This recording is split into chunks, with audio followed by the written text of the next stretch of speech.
Olá, povo de Deus, terça-feira da 25ª semana do Tempo Comum, 24 de setembro de 2024. Nossa reflexão de hoje é a partir de Provérbios 21, de 1 a 6 e 10 a 13.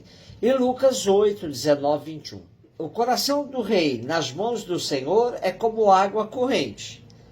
Ele o dirige para onde quer. O homem pensa que o seu caminho é sempre reto, mas é o Senhor que sonda os corações.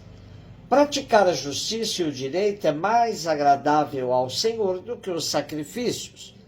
Olhar arrogante e coração orgulhoso, a lâmpada dos malvados não é senão o pecado. Os projetos do homem aplicado produzem abundância, mas todos os apressados só alcançam indigência. Tesouros adquiridos com língua mentirosa são ilusão passageira dos que procuram a morte. A alma do malvado deseja o mal e lhe olha sem piedade para o seu próximo. Quando se castiga o zombador, aprende o imbecil. E quando o sábio é instruído, ele adquire mais saber. O justo observa a casa do ímpio e leva os ímpios à desgraça. Quem tapa os ouvidos ao clamor do pobre também há de clamar, mas não será ouvido.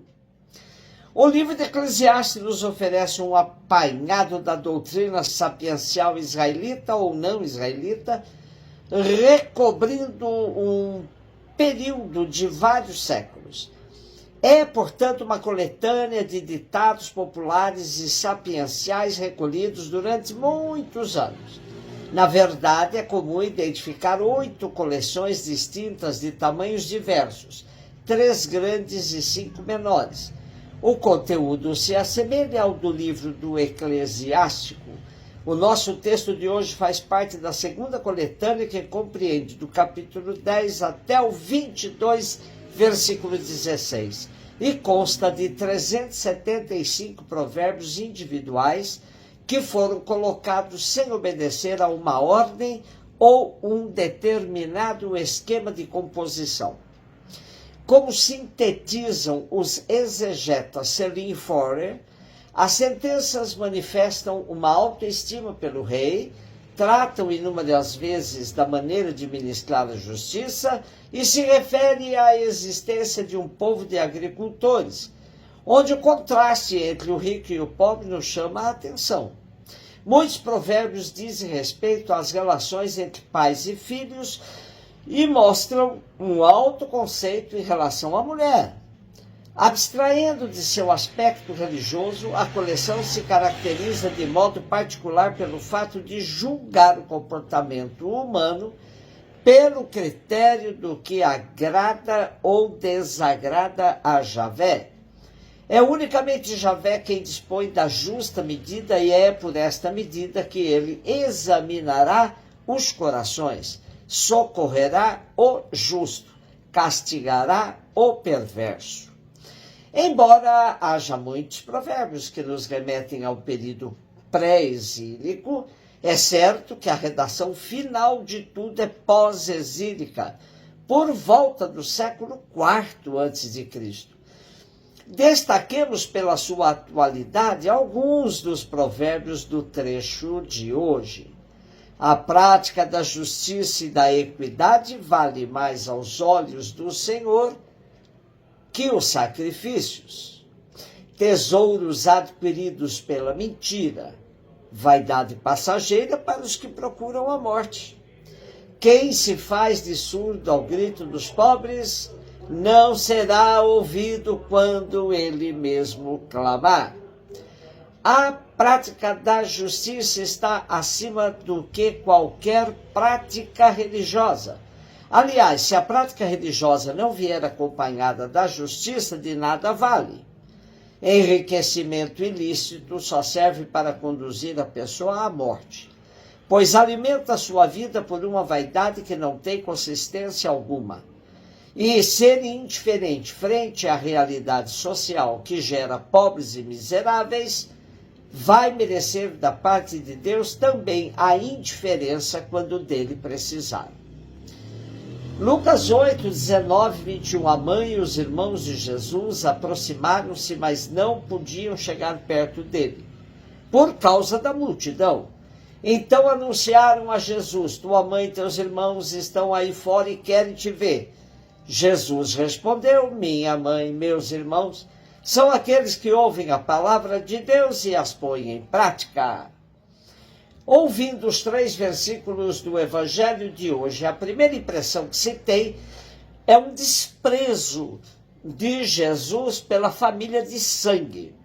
Porém, Jesus viveu focado no projeto do reino, e para quem tem essa opção existencial, a família de sangue fica mesmo em segundo lugar. Não significa que Jesus e seus seguidores não tenham apreço pela família, mas a prioridade é pela família do reino, constituída por gente de todas as raças, povos, famílias e nações. Pensemos em nossa realidade familiar hoje. Há muitos discursos de defesa da família, mas que são verdadeiramente discursos hipócritas. Há regiões do país que apenas 10% das pessoas se casam na igreja. Os outros casais vivem juntos por um tempo, depois se separam, voltam a formar outros pares temporários. É comum ouvir dizer que há família dos meus, teus e nossos. Isto é, os meus são os filhos de um dos parceiros, os outros filhos da outra parte. Os nossos, os que nasceram da atual parceria. Há inúmeros velórios onde aparecem várias parceiras do falecido, também filhos que a família atual nem tinha conhecimento. Quando passeamos pela Sagrada Escritura, topamos com vários tipos de família. É claro que um livro que demorou 1000 anos para ser escrito compreende várias culturas e diversas maneiras de se viver junto, procriar e constituir família. Como diz o cardeal Martini, a Sagrada Escritura não esconde os elementos negativos de crise presentes em tantas famílias. Na genealogia de Jesus, que abre o Evangelho de Mateus, famílias não exatamente exemplares são evocadas, e a genealogia de Jesus, segundo Lucas, que remonta a Adão, evoca grande número de casais em dificuldades, incompreensões entre irmãos ou entre filhos e pais. O primeiro casal em crise é Adão e Eva, que não apenas se desentendem, mas se acusam mutuamente e atribui um ao outro a responsabilidade pelo pecado. Assim, não conseguem ensinar os filhos a se amar, o que acaba por desembocar no dramático delito de Caim contra Abel. Na família de Noé, os filhos não sabem respeitar os pais. Abraão, por sua vez, é incapaz de estabelecer a paz ao seu redor, seja no que diz respeito a Sara e Agar, seja no que diz respeito a seu sobrinho Ló, de quem teve de separar-se. A família de Jacó é palco de sangrentas lutas dos irmãos contra José. Miriam e Arão se aliam para hostilizar o irmão Moisés.